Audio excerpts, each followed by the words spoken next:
Bueno, ¿Para quién es la pregunta? A todos nuevamente. Y bueno, tuvimos un pequeño falta de corrección de imprenta en el programa, entonces a este panel lo vamos a dividir en dos partes. La primera parte del panel va a ser referidas a fondos de financiamiento y la última parte va a estar a cargo de Teodor Pankratz, que nos va a compartir una experiencia en Paraguay agrícola ganadera. Así que vamos a empezar con Martín Freguene y con Mario Nanclares. Ustedes saben que la realidad de la disponibilidad de los fondos de financiamiento, sobre todo a partir de la posibilidad de los fondos verdes, es algo que nos desvela a todos. Sabemos que existen.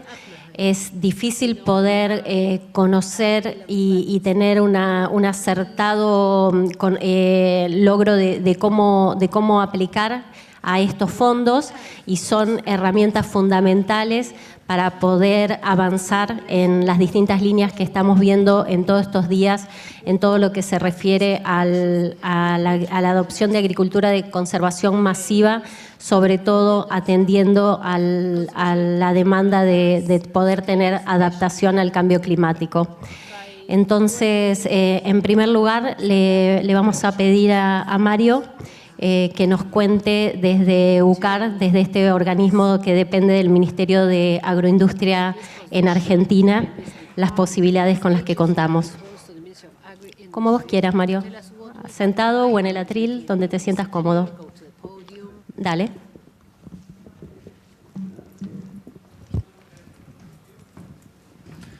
Hola, buenas tardes. Gracias, Pilu, gracias los disertantes, gracias los presentes. Voy a hacer una presentación respecto a una herramienta muy importante de financiamiento internacional para combatir el cambio climático, que es el Fondo Verde, el Green Climate Fund, que se llama. Yo soy, como decía Pilu, de la Unidad para el Cambio Rural, que es la unidad del Ministerio de Industria de la Nación, que ejecuta todos los programas del Ministerio con financiamiento internacional.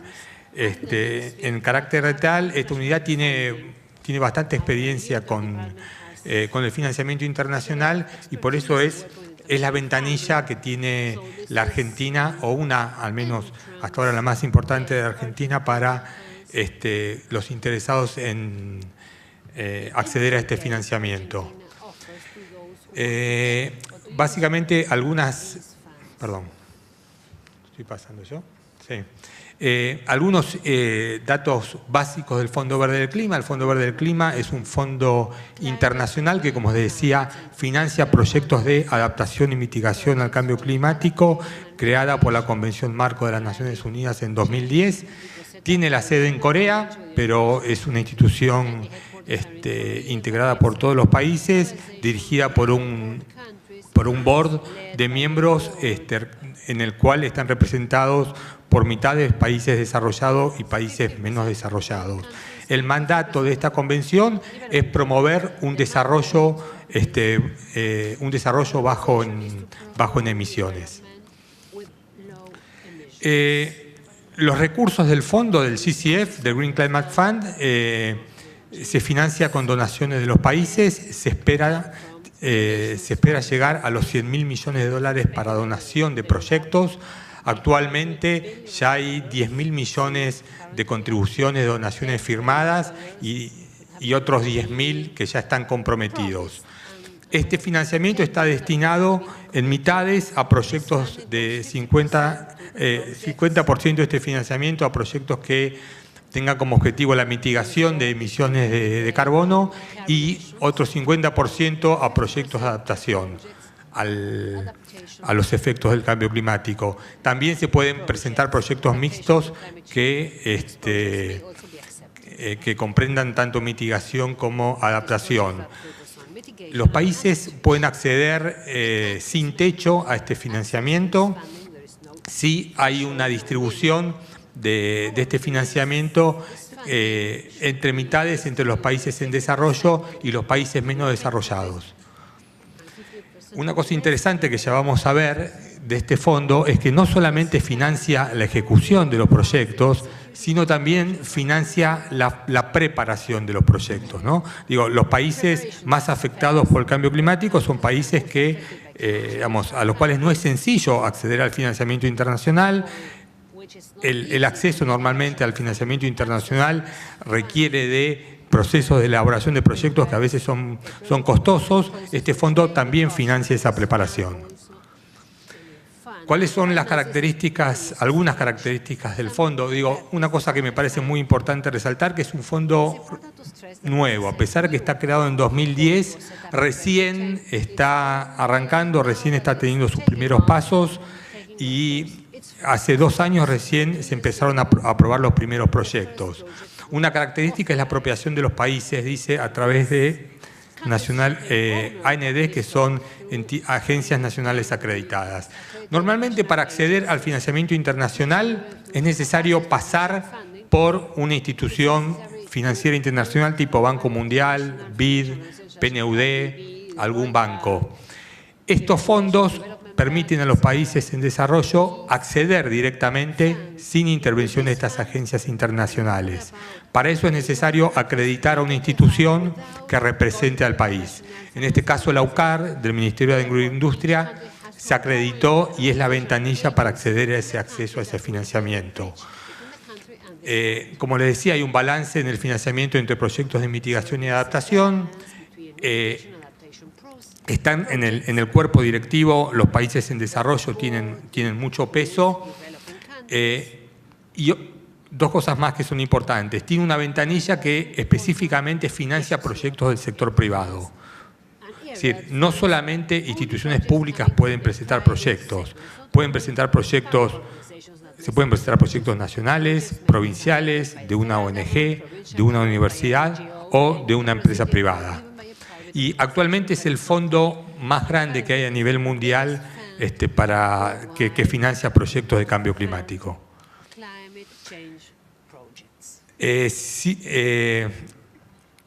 Los proyectos tienen que ser de mitigación y adaptación.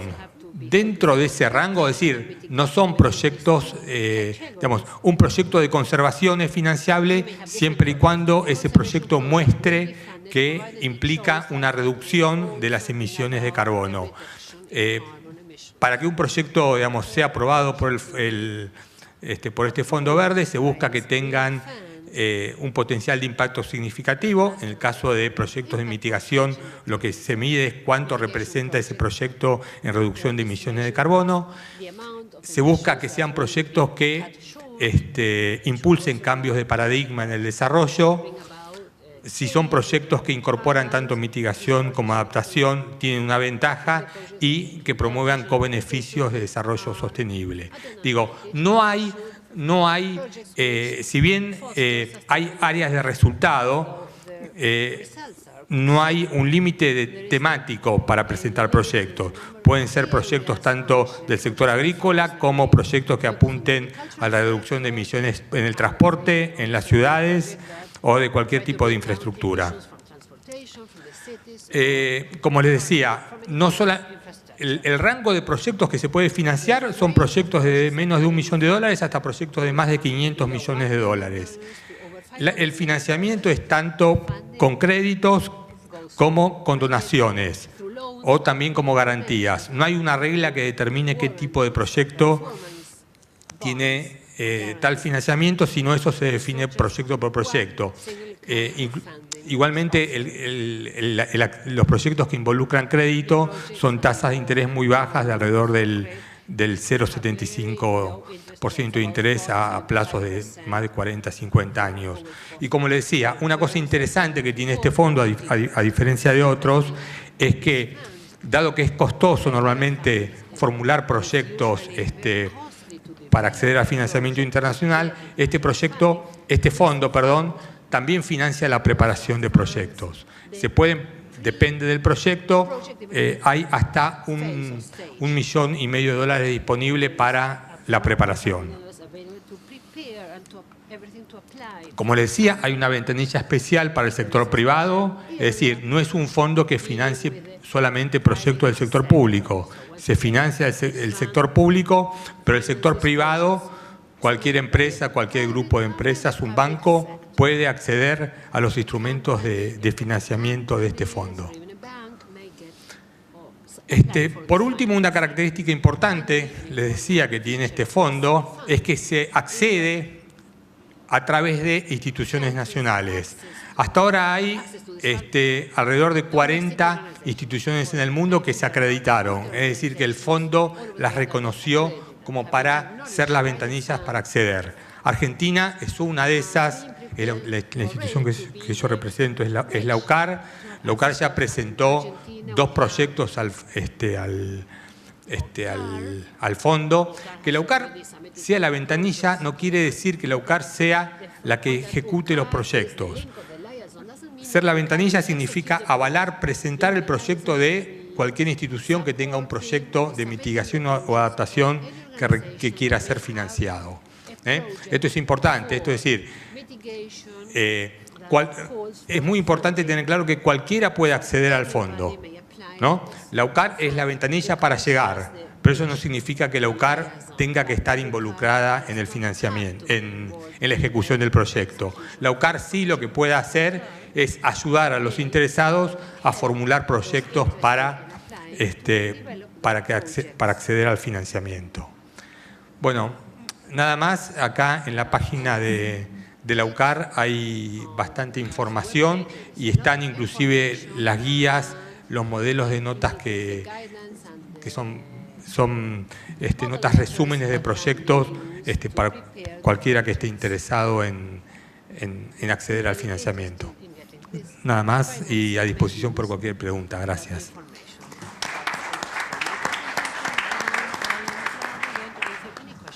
Muchas gracias, Mario. La verdad que escuchándote, parece muy sencillo y después estamos en dificultades, así que seguro que vamos a tener muchas preguntas para hacerte para que nos ayudes. Y bueno, esto va a ser un poquito mezclado inglés con español. Ahora le vamos a pedir a Martín Reguene. Tenemos el placer de tenerlo a Martín del Banco Africano de Desarrollo.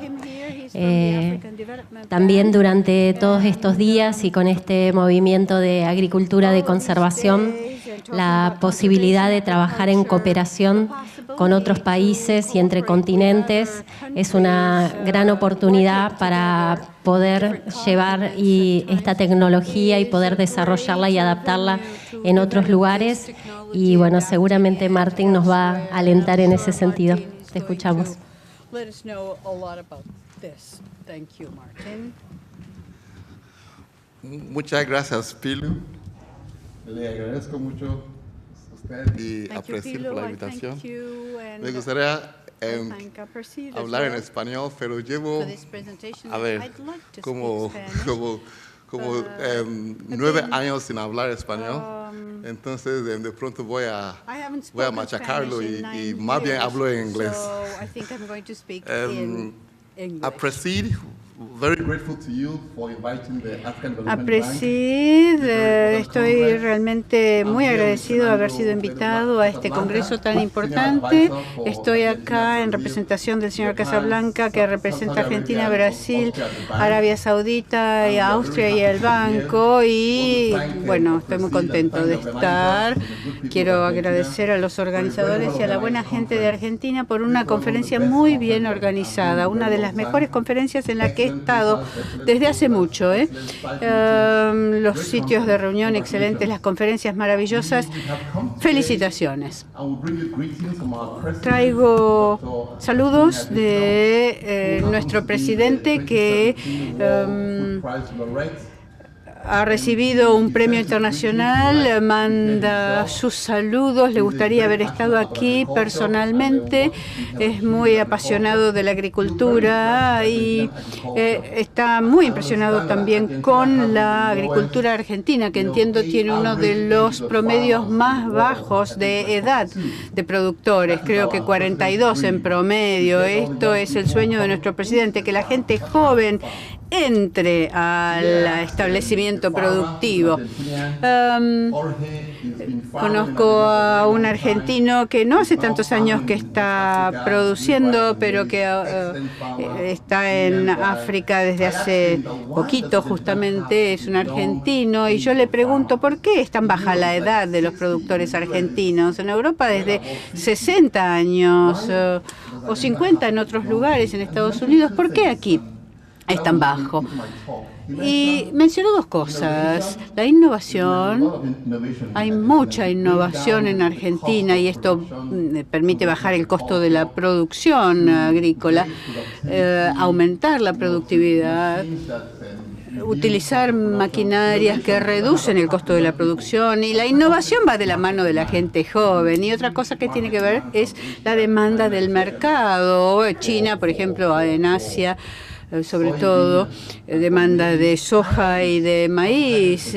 China tiene una deficiencia de carbohidratos y si uno ingresa con competitividad en ese mercado, realmente, bueno, se transforma en lo que nosotros vemos, un modelo para nosotros, la Argentina. Rápidamente quiero decirles lo que está tratando de hacer el Banco Africano de Desarrollo. Tiene una estrategia que se llama Alimentando a África, una estrategia de transformación agrícola en África. La adición de valor es muy baja comparada con el resto del mundo. Los ingresos de la agricultura prácticamente son inexistentes, por eso los jóvenes no se involucran. Así que el banco está tratando de darle la vuelta a esto. Nuestro anterior ministro de Agricultura de Nigeria reunió a un grupo de ministros de Agricultura de todo el continente, ministros de Finanzas también, de bancos centrales, gobernadores, etcétera. Vinieron a Nigeria a hablar de las dificultades de la agricultura en África y identificaron 4 objetivos que contribuyen a ponerle fin a la pobreza extrema, limitar el hambre y la desnutrición, ser exportador neto de commodities agrícolas y proyecta aumentar de 35.000 millones a una buena cantidad el valor de las exportaciones menos las importaciones. Este es nuestro objetivo y como parte del objetivo tenemos una estrategia a cargo de un consorcio internacional que recomendó un abordaje basado en los commodities, en las cadenas de commodities, de valor de las commodities. Se eligieron áreas, no voy a mencionarlas a todas, voy a hablar de una sola, que es la razón por la cual yo estoy aquí, por la cual trabajo con APRESID y tratando de vivir con el ejemplo argentino. Esta es la sabana africana, que es enorme, el doble del cerrado brasileño, 400 millones de hectáreas. Acá lo ven en el mapa, va desde el oeste hasta el este de África Central y son más de 240 millones de personas, 230 millones de personas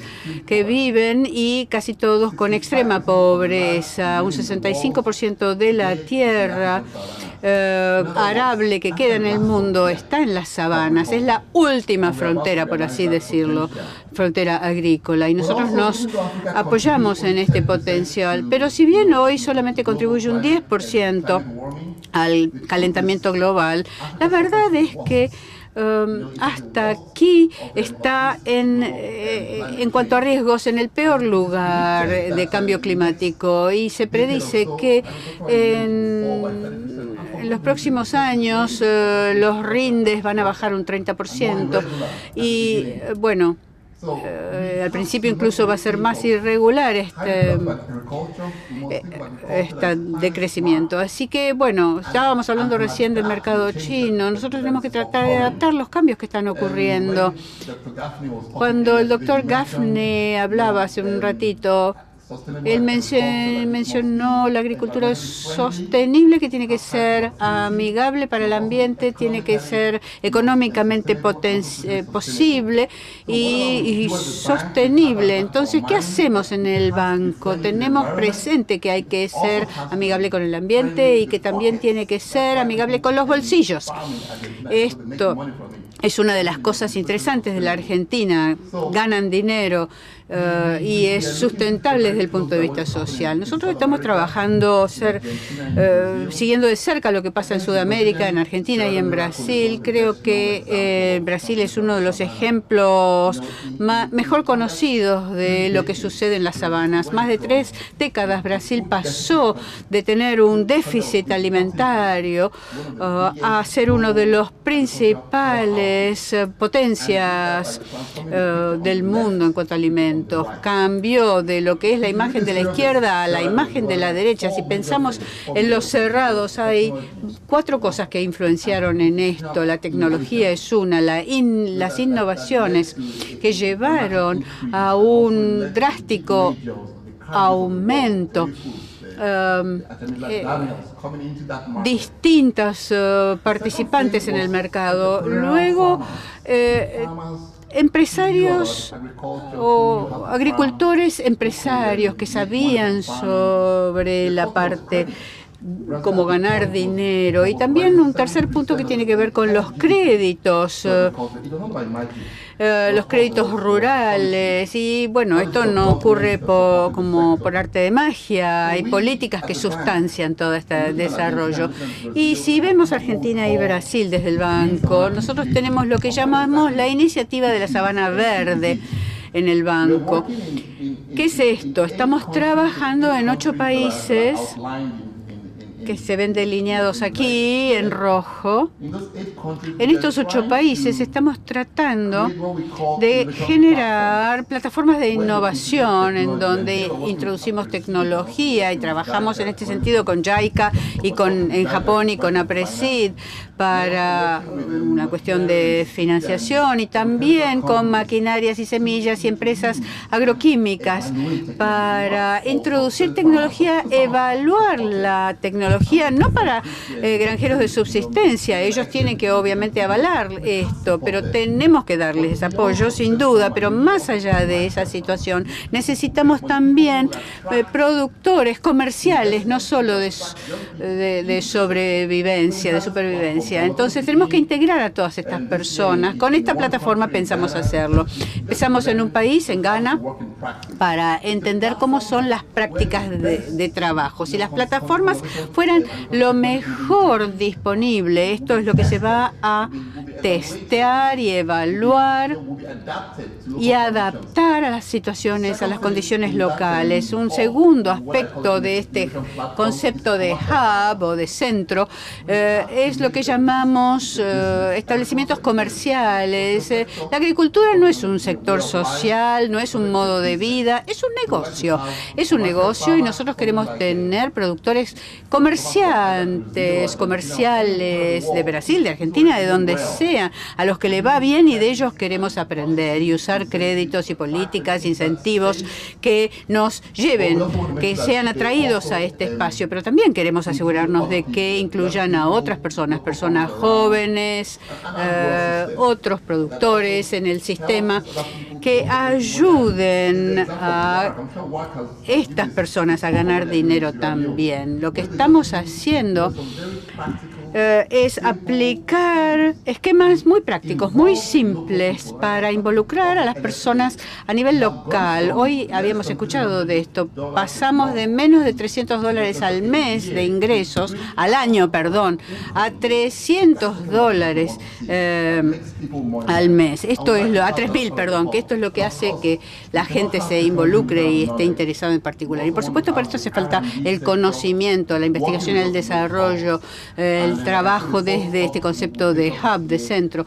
Y esto esperamos que nos lleve a progresar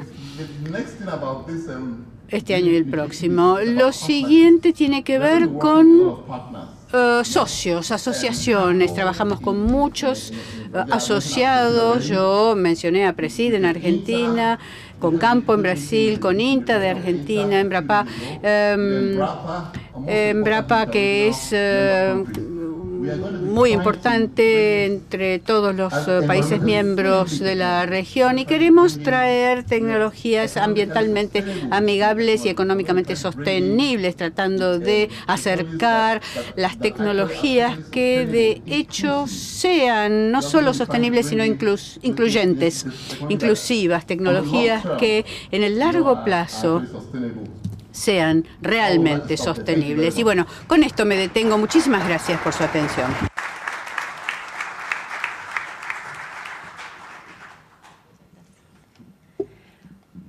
Bueno, muchas gracias, Martín.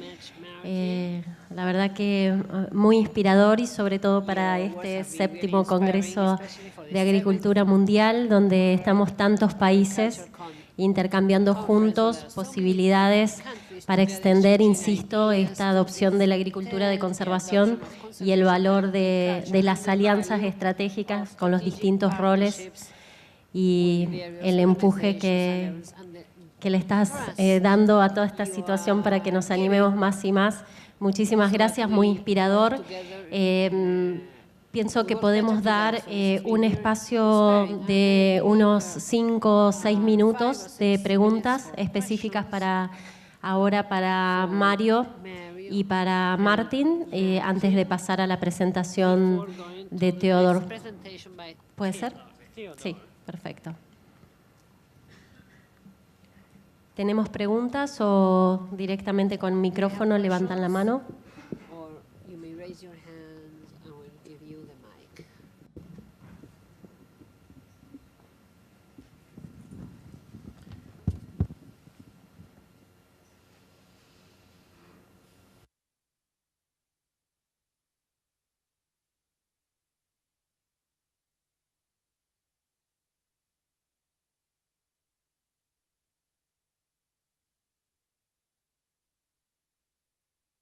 Hello again.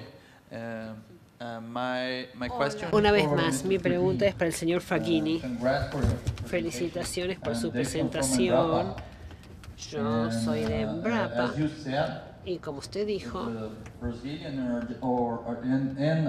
Brasil y Argentina, el desarrollo rural en estos países se debe a las inversiones pasadas, presentes y continuas en tecnología y en la creación de capacidades, las investigaciones.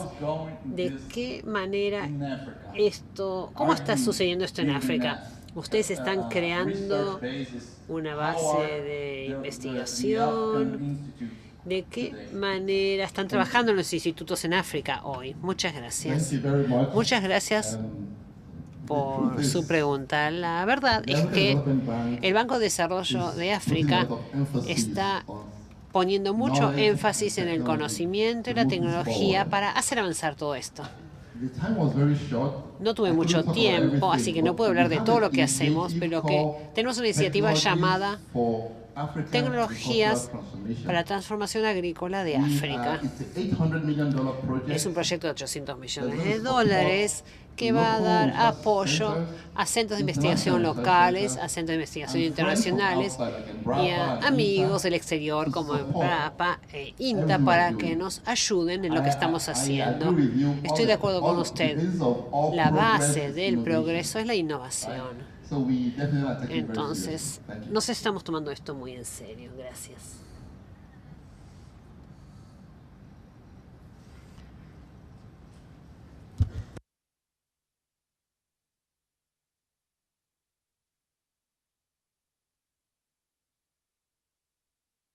Bueno, mientras esperamos que alguno haga una pregunta, yo te quería preguntar, Mario, de los dos fondos que dijiste, de los dos proyectos que están presentados para los fondos verdes, para su aplicación, de qué actividades y de qué propuestas estamos hablando en ese sentido.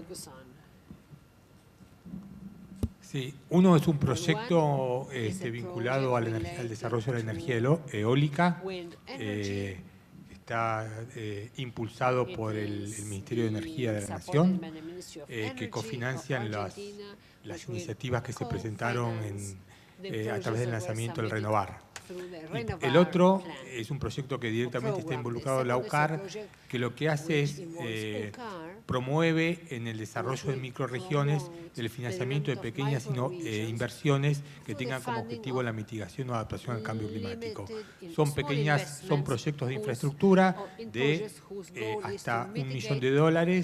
Hay aportes no reembolsables para productores, también para obras menores, para adquisición de equipamiento, para la construcción de infraestructura rural. Lo que se busca es que los proyectos tengan que tener un objetivo vinculado a la adaptación al cambio climático.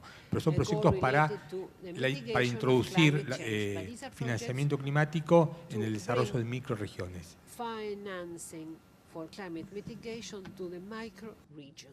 Bueno, ahí tenemos una.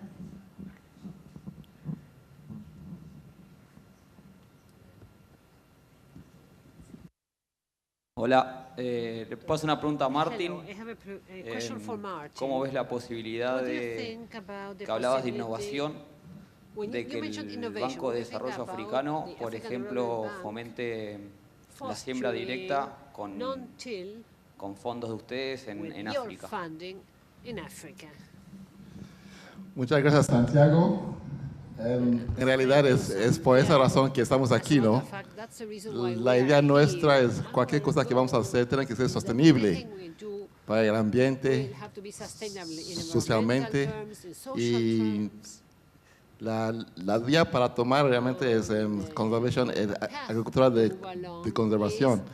Y lo que vamos a hacer es con ustedes, con APRESID y con...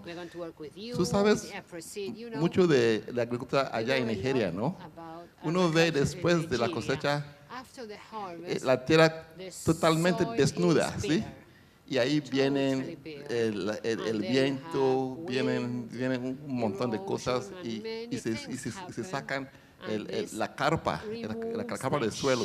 Entonces hay que cambiar esto, pero para cambiar esto se necesita trabajo de investigación de ustedes, de APRESID, de esta tecnología, ¿no?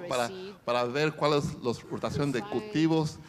Hombre, realmente la respuesta de su pregunta es que usted tiene que mostrarme cómo es, ¿no? Gracias.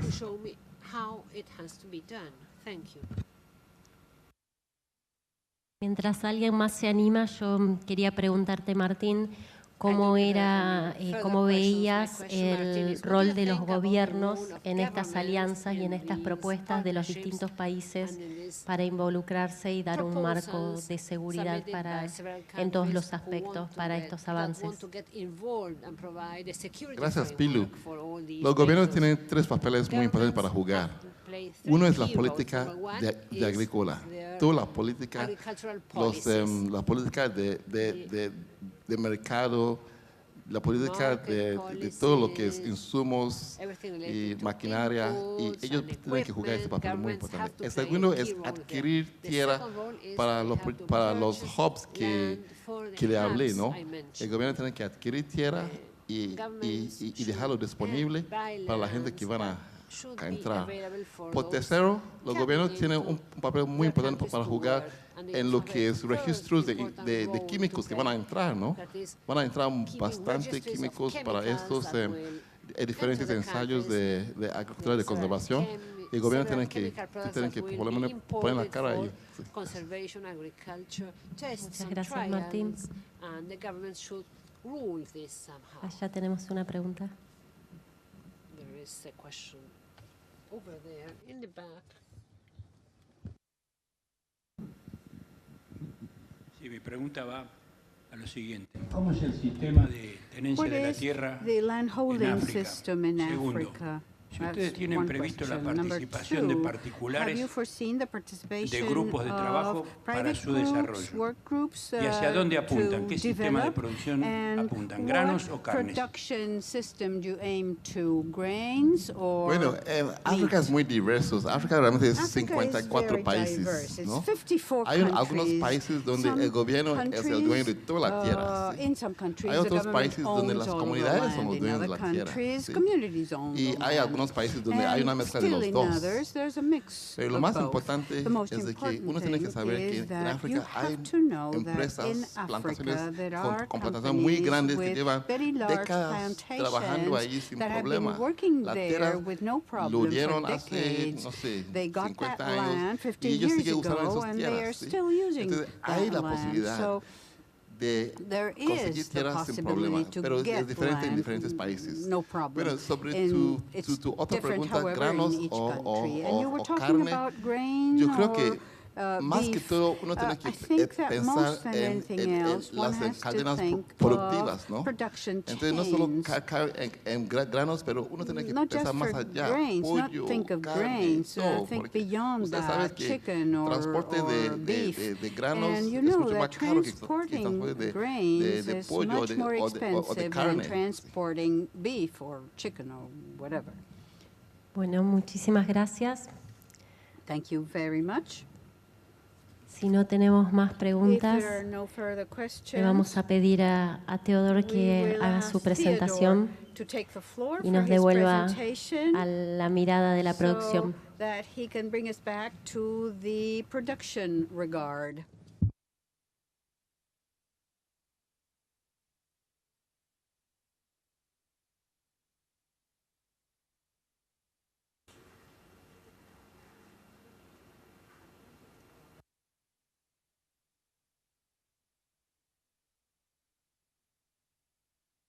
Buenas tardes.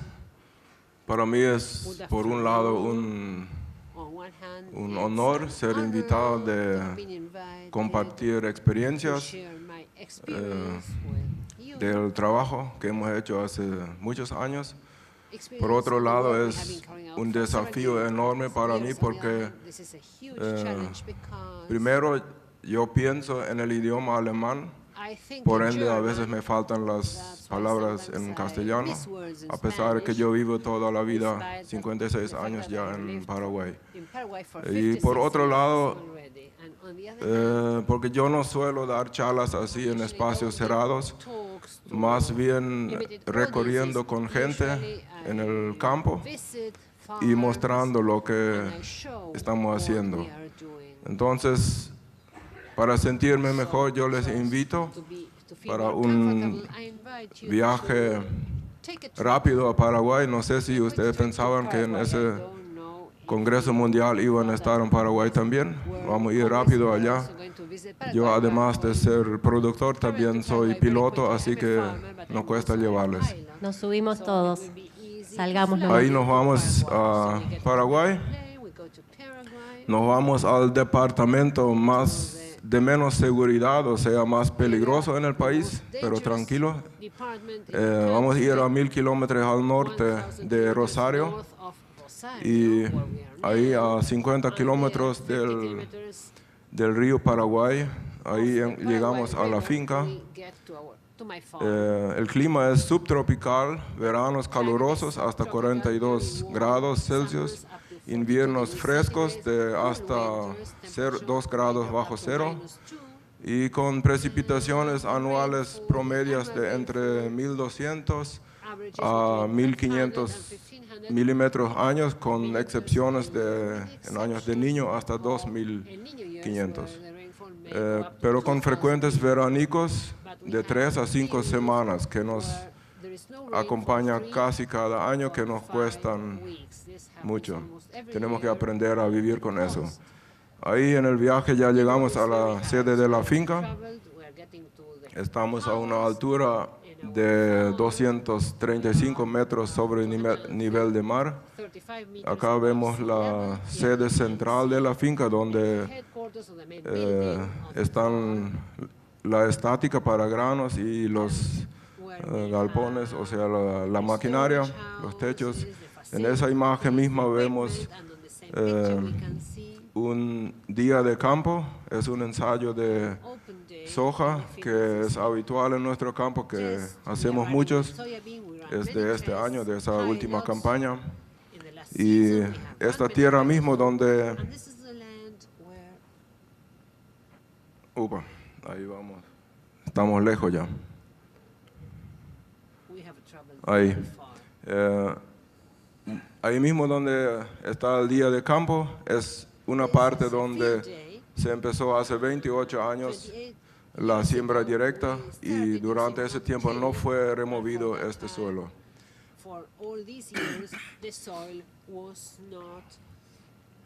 Bueno, ahí vamos adelante. Ahora de otra perspectiva, la misma sede.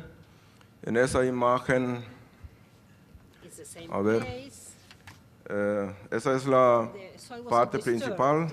Hacia este lado es un retiro también de ganadería y en el fondo, lo vamos a ver más tarde, es el retiro principal del ganado.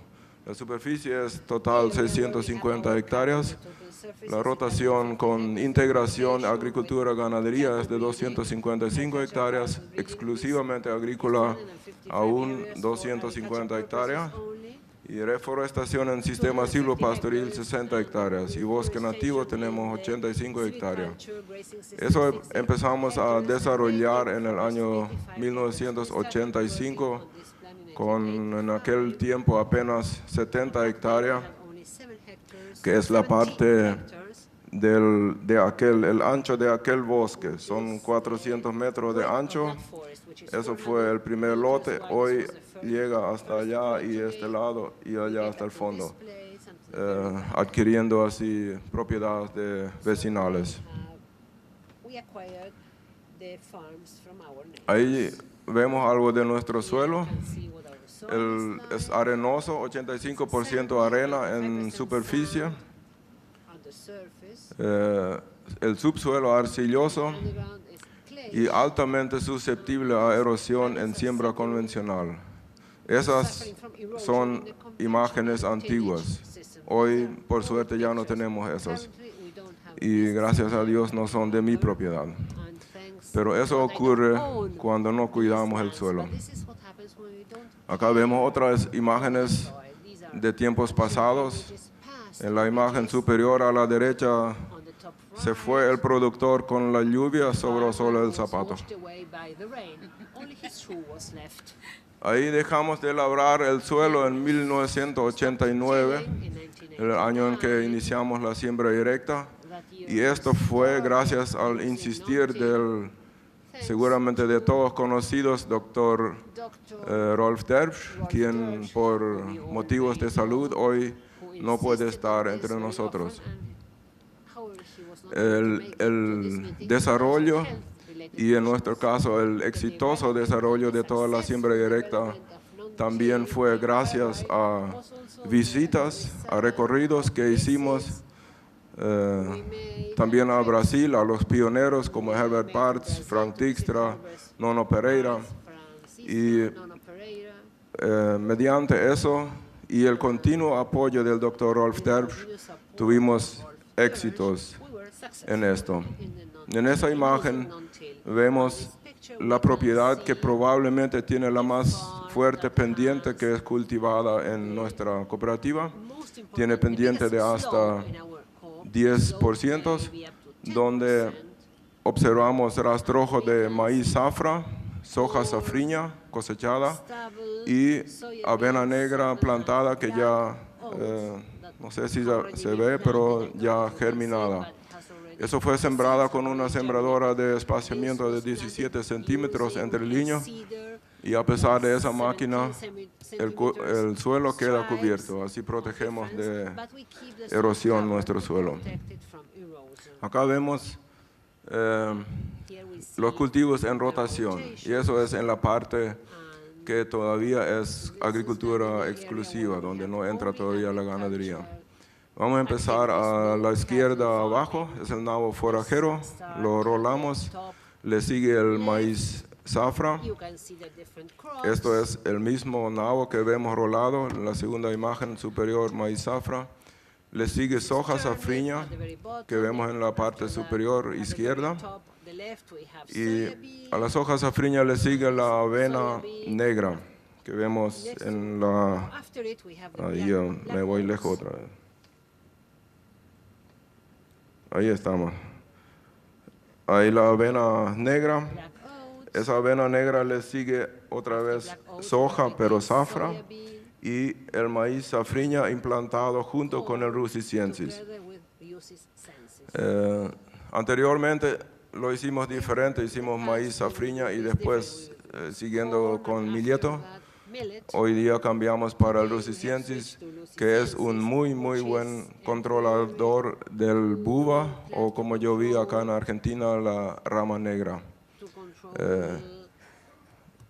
En esa parcela justo que tiene 50 hectáreas, ya hemos cosechado y no encontramos ni una planta de buba en esa parcela. Y después de ese rusiciensis se deseca en fines de octubre y se planta soja a la mitad de noviembre. Y en la imagen a la derecha abajo vemos la mezcla de abonos verdes que se habla mucho y que estamos implementando, en ese caso avena negra, nabo forajero y crotalaria juncia. Vamos adelante. Acá en esa imagen quiero explicarles unas cuantas cosas. De repente ustedes ven poco, yo veo demasiado mucho. Acá vemos el sistema. Eso es lo que le dije, el fondo, donde tenemos el ganado, el confinamiento. Allá en el frente están las maquinarias. Ahí está la reforestación, el bosque nativo. Esta es parte que ahora tiene avena negra, que es exclusiva agrícola aún. Esto también. Y esta es la parte que más tiempo tengo en la rotación de agricultura con ganadería.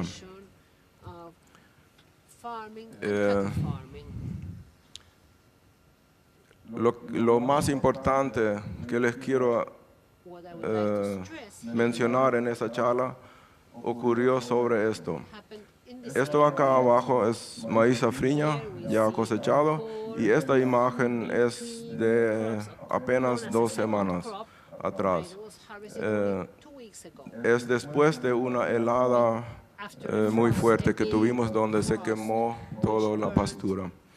Esta es una pastura recién plantada, fue plantada en febrero, donde ya está en uso. Allá se ve el ganado, eso está rotando.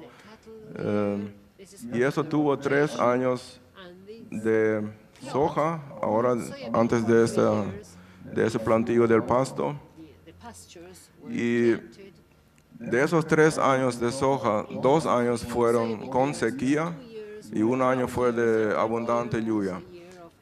Y a pesar de esto, el rendimiento promedio de esos 3 años de este campo fue de 4 toneladas por hectárea. Y eso es algo excepcional. Normalmente serían... En ese caso, si no hubiera el cambio con el ganado, iba a ser en un rendimiento menos de 3 toneladas. Lo que vemos es que cuanto más tiempo lo aplicamos,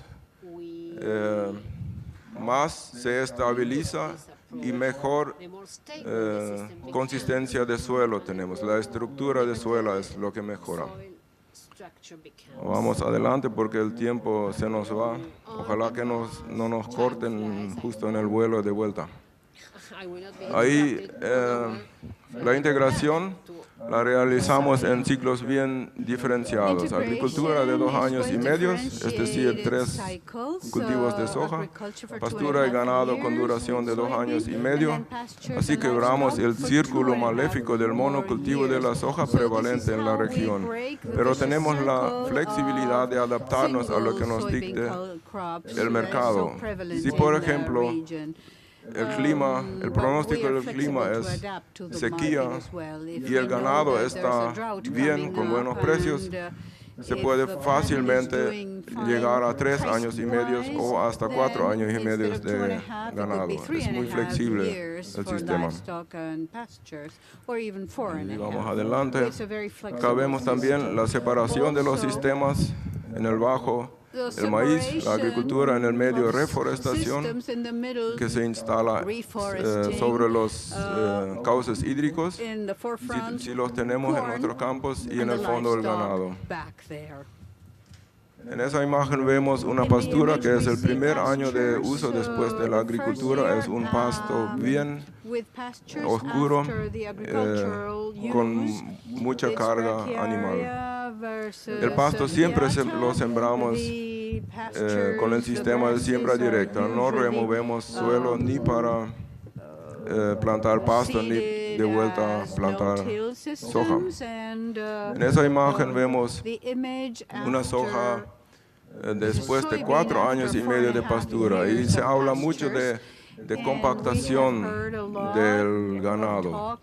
Nosotros encontramos la solución para esta compactación, que mucha gente lo suele solucionar con implementos, con subsoladores, pero nosotros encontramos que no es necesario. Con un precortador en la máquina plantadera, un precortador bien profundo, es decir, mínimo 15 centímetros, solucionamos este problema. Le muestro en otra imagen. Acá vemos una calicata del Russiciensis, donde vemos en la parte superior la densidad de las raíces y cómo van hacia la profundidad también. Esos bajan a más de 2 metros de profundidad. Y acá en la próxima imagen les muestro una soja que es primer año después de 3 años y medio de pastura, donde fue aplicado y plantado así mismo, como lo dije, y así fácil, simplemente arrancando plantas, vino junto la raíz principal de la soja de 70 centímetros. ¿Qué quiere decirnos esto? Si una soja crece alto y vienen esa clase de raíces, al arrancarlo, significa que no hay compactación. También utilizamos el sistema silvopastoril. Esto es la parcela que tenía la pendiente. Ahí lo planté los árboles. Es por obligación del 25% de bosque. Otra imagen del ganado. Para la terminación suplementamos con ensilaje de maíz, planta entera, grano húmedo y concentrado. Ahí vemos el animal. Si lo guardamos en trinchera. Teniendo áreas con y sin integración animal nos permite una comparación directa de sistemas. Situación inicial de agricultura con sistema de rotación de 5 cultivos de renta y 3 cultivos para cobertura en 3 años. El suelo, baja estabilidad en épocas de sequía, rendimientos de soja entre 1.200 a más o menos 4.500 kilos. Y en ganadería, situación inicial con un animal y medio por hectárea, edad de faena 30 meses, el aumento diario de peso 379 gramos y peso por hectárea peso vivo por hectárea año es de 277 kilos nada más. Y la situación actual, diversificación de la producción, mejor distribución del riesgo económico, mejoramiento y conservación de la calidad y la sanidad del suelo y rendimientos estables de soja más altos con mínimas de 3 toneladas a 4.8 toneladas por hectárea. Y en el ganadería, carga animal de 5 cabezas de ganado por hectárea, la edad de faena hasta 20 meses, aumento diario de peso 790 gramos y 1.440 kilos de peso vivo por hectárea año. Consideraciones finales.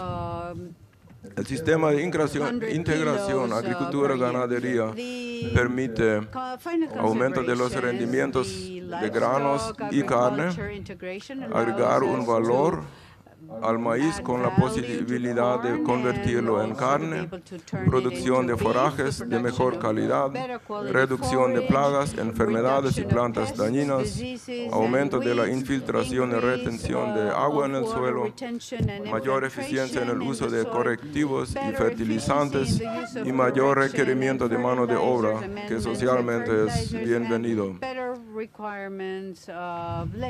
La sustentabilidad de los sistemas de producción solo se logra si el sistema es técnicamente eficiente, económicamente viable, socialmente aceptable, ambientalmente correcto, los cuales se cumplen plenamente en el sistema integración agricultura-ganadería. Además de eso, en ese sistema también cumplimos el mandamiento bíblico de cultivar y conservar el suelo. Agradecimientos especiales al Dr. Rolf Terp, quien nos acompañó en todo ese proceso, y el ingeniero Alfred Fast, que muchos conocerán. Y también acá quiero agradecer a Richard, Lilian y Alfred, quienes me acompañan y quienes ayudaron a preparar esa presentación. Vamos a cuidar nuestros suelos, no como si los hemos tomado como herencia, sino como si los hemos prestado de nuestros hijos. Gracias por la visita.